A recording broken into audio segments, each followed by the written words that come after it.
पिता पुत्र पवित्र आत्मा के नाम पे आमीन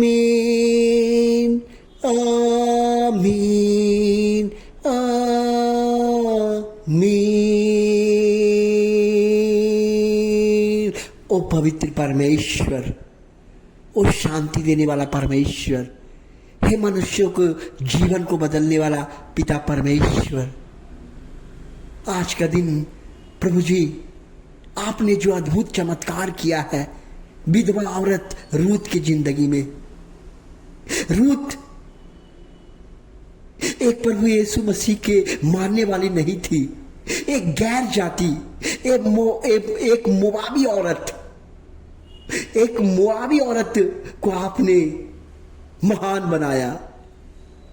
प्रभु जी आज हम देखते हैं कि आप किसी भी लोगों से जाति या धर्म से भेदभाव नहीं करते हैं, लेकिन आज लोगों ने आपको एक ईसाई जाति के रूप में, कई तरह के लोग के रूप में देखते हैं। लेकिन आज जब हम देखते हैं कि रूत का जिंदगी से देखते हैं कि एक मोआबी विधवा औरत, विधवा किसे कहते हैं मेरे भाई, मेरे दोस्तों, मेरे साथियों, विधवा किसे कहते हैं? विधवा जिसका पति नहीं रहता है, जो असहाय हो जाता है। लेकिन आइए आज देखिए और समझिए, प्रभु यीशु मसीह हमें सिखा रहे हैं रूत के विषय में। रूत एक मोआब देश की रहने वाली थी, जो इजराइल के पूर्व में स्थित थी। उनके परिवार के विषय में देखिए और जानिए और समझिए। वो नोआमी और एलीमेक पति पत्नी से उनका खानदान पैदा हुआ। एलीमेक और नोआमी दोनों पति पत्नी ने 2 बच्चे को जन्म दिया। एक का नाम था महलोन और एक का नाम था किल्लोन। महलोन ने विवाह किया, उसका पत्नी का नाम रूत था। किल्लोन ने विवाह किया और उसका पत्नी का नाम ओरपा था। ये दोनों, पूरा परिवार अच्छा से चल रहा था, सब कुछ हो गया था। लेकिन कहते हैं ना कि जीवन में हमें लोभ और आशा हमें एक दिन डुबा देता है। वही आज हमारे नोमी और एलीमेक के साथ हुआ।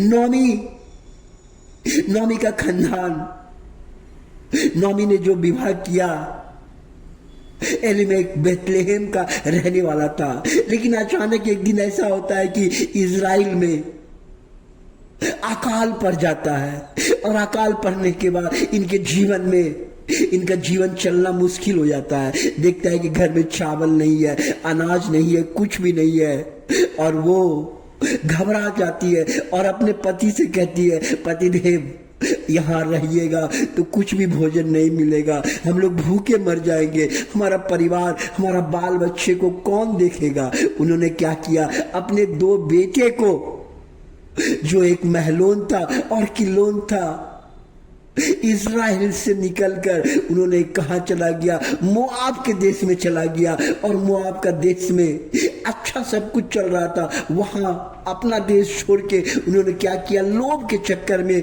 मोआब चला गया। और मोआब में जाने के बाद इन्होंने सब, महलोन किल्लोन ने अपना शादी ब्याह सारा चीज वहीं पे किया। लेकिन जैसे महलोन ने शादी किया रूत से और किल्लोन ने शादी किया ओरपा से, जिंदगी चल रहा था। लेकिन अचानक एक एक करके जब से उन्होंने इजराइल छोड़ा, तब से उनके अंदर विनाश आना चालू हो गया। महलोन मर गया और उसका किल्लोन 2 बेटा मर गया। नोमी का 2 बेटा मर गया, उसका कोई सहारा नहीं रहा। उसके बाद कुछ दिन के बाद उसका पति एलीमेलेक भी मर गया। मरने के बाद वो काफी नोमी निराश हो गई और कहने लगी, अब तो मेरा कुछ भी नहीं बचा, मैं क्यों चली आई अपने देश इजराइल को छोड़ के। मैं एक भोजन अकाल के कारण मैंने अपने देश छोड़ के यहाँ आया। इसलिए मेरे भाइयों, मेरे साथियों, आज भी आप ऐसा कभी मत करेंगे, कभी भी लोभ के चक्कर में नहीं रहेंगे। लेकिन यहाँ पे हम देखते हैं कि जब उन्होंने शादी कर दिया, सब कुछ मर गया, वो निराश होके अकेला रूम में रोने लगी। रोते रोते अब बेचारी नौमी को 2 बहू बच गई। बस नौमी का 2 बहू बच गई, उसका पति भी मर गया, 2 बेटा भी मर गया, अकेला बेचारी नौमी बच गई।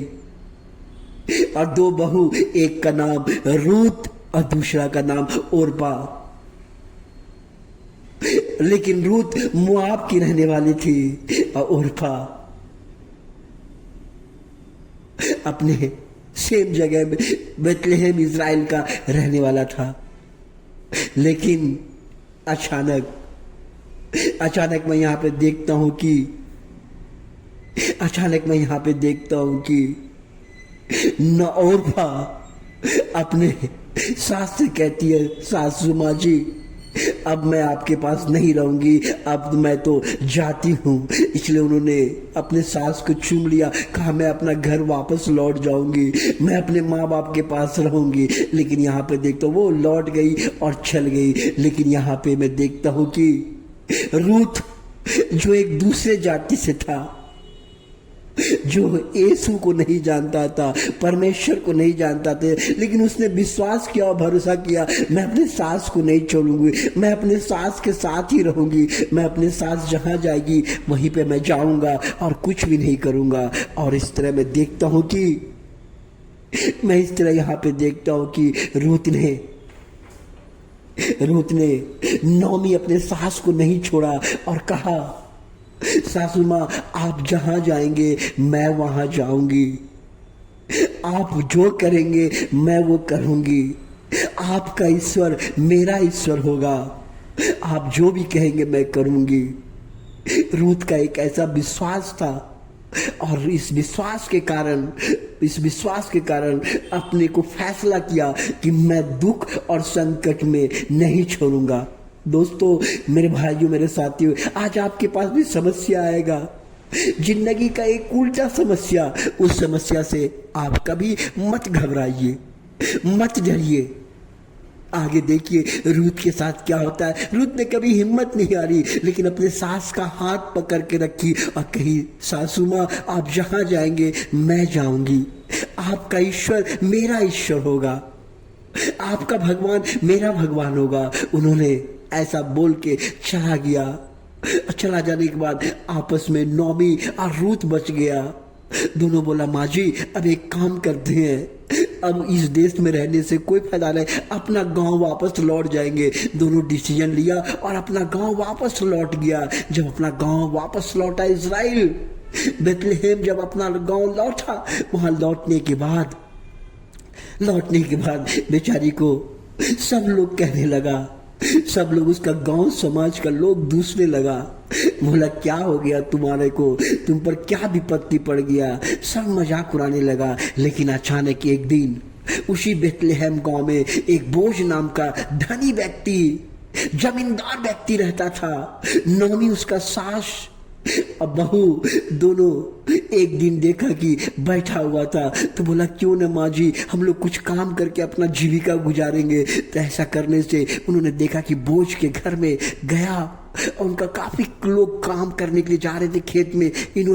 रूथ ने भी जाना चालू कर दिया और रूथ ने जाके पूछा तो बोला जाइए काम कीजिए। जब बोझ जो जमींदार व्यक्ति था उनको पसंद आ गया रूथ के काम का वातावरण, उसका चाल, उसका व्यवहार, उसके अंदर जो ईश्वर का रूप था, रूथ के अंदर जो औरत थी, जो एक सुंदर औरत थी और एक सुशील और एक गुणवान औरत और ईश्वर का रूप उसके अंदर था, ईश्वर का चाल चलन विचार इतना था कि बोझ को पसंद आ गया। और बोझ ने उसे कहा मैं तुमसे विवाह करूंगा और उनसे विवाह किया और जमींदार के बेटे के साथ, जमींदार के लड़के के साथ विवाह किया। उसका जीवन बदल गया।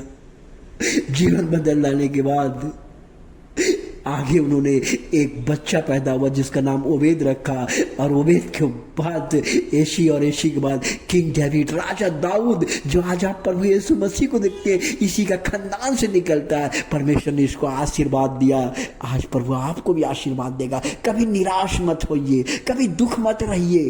प्रभु आपके जीवन के, आपके बाल बच्चे को आशीर्वाद देके आगे बढ़ाएगा, शांति देगा, दया करेगा, करुणा करेगा, आपका जीवन पलट देगा। आप कभी लाइफ में नहीं सोचे होंगे, इसलिए कभी भी निराश नहीं होना चाहिए। इसलिए रूथ की कहानी से हम सीखते हैं कि रूथ हमें बताता है कि रूथ का कहानी से हम सीखते हैं कि रूथ का जीवन बताता है कि परमेश्वर का योजना हमारे दुखों से भी महान है, और वह विश्वास योग्य लोगों के द्वारा पीढ़ी दर पीढ़ी आशीष देते रहता है। इसलिए प्रभु आपको आशीष देगा, आपके बच्चे को, आपके बाल बच्चे को देगा। इसलिए कभी निराश नहीं होना, कभी हिम्मत नहीं हारना। यीशु मसीह कब आपके जीवन को बदल देगा, कब आपको नौकरी लगा देगा, कब आपका बिजनेस बढ़ा देगा, कब आपके बाल बच्चे को मकान खड़ा कर देगा, बोल नहीं सकते। बस विश्वास रहिए, हमेशा बनाते रहिए और प्रार्थना कीजिए। बस रूथ की तरह, रूथ ने हमेशा अपने सास को नहीं छोड़ा। इसलिए आप धन्यवाद यीशु मसीह। हालेलुया, आमीन आमीन आमीन।